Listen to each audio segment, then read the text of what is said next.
Salut les amis de YouTube. Vous savez, dans cette émission, j'aime bien vous parler de sujets étranges ou qui sortent de l'ordinaire. Et bien là, l'ordinaire n'existe plus. Bienvenue dans les dossiers chroniques pour une vidéo centrée sur les jeux de la PS2, mais en version what the fuck.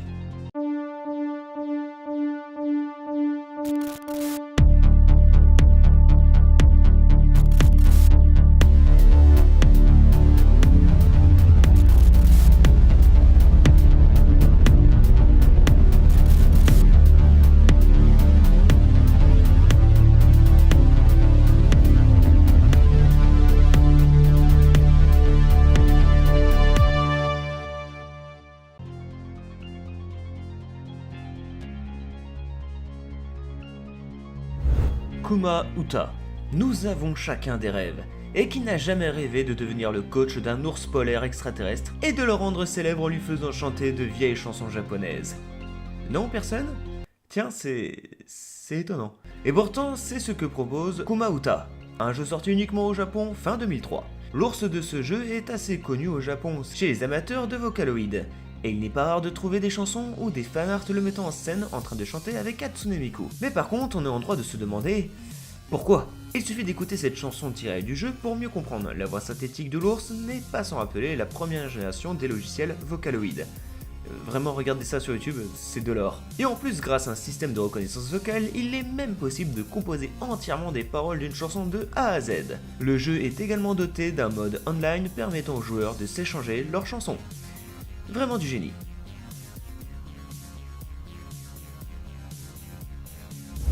Seaman. Ce jeu est plus connu, mais Seaman est un véritable ovni considéré comme culte par bon nombre de personnes, et où le joueur doit s'occuper entre autres d'un poisson au visage d'homme. Ah, la drogue.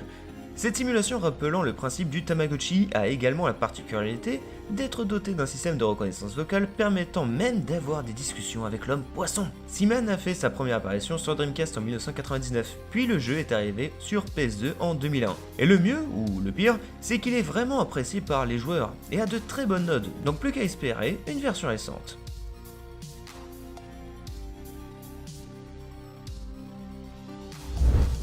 Demolition Girl.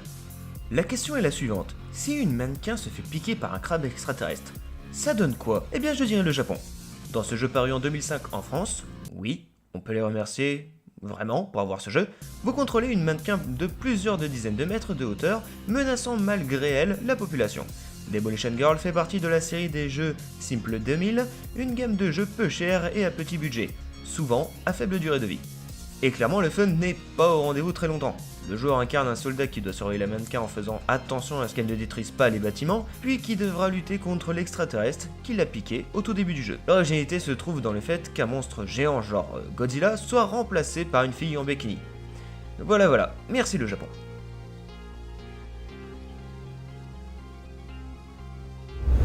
Tomac Save the Earth. Alors là on a du lourd, mélange de jeux de drague et de simulation d'élevage de têtes humaines dans un pot de fleurs. Ah non, c'est pas des conneries. Le scénario de ce jeu baigne dans une absurdité totale. Les dieux ont décidé de détruire le monde, jugeant les humains bien trop corrompus. Seule la déesse de l'amour, Evian, veut les sauver. Sa sœur lui propose alors un marché. Elle devra aller sur Terre en abandonnant son corps et en gardant uniquement sa tête plantée dans un pot de fleurs. Si elle arrive à faire en sorte qu'un humain tombe malgré tout amoureux d'elle, le monde sera alors sauvé. Oui, c'est grandiose. Le but est ici de s'occuper de la tête de la déesse à la manière d'un Tamagotchi. Choisir sa coupe de cheveux, lui parler, la nourrir, ne pas la stresser, veiller à sa santé. Chaque action influencera ses sentiments. Le joueur pourra même sortir se promener avec elle. C'est fou! Donc vraiment, je pense que ce jeu est vraiment très spécial. Avant de partir, si les vidéos sur le jeu vidéo vous intéressent, allez voir ma vidéo sur le pire jeu de combat sur Game Boy Color. Vous pouvez aussi aller voir ma vidéo sur les monstres terrifiants du jeu vidéo, ou encore les pires clones de Mario Kart. Si la vidéo vous a plu, n'hésitez pas à mettre le like, commenter et partager la vidéo. Suivez-moi sur les réseaux sociaux, lien dans la description. Et je vous dis à très vite sur la chaîne, salut les amis de YouTube.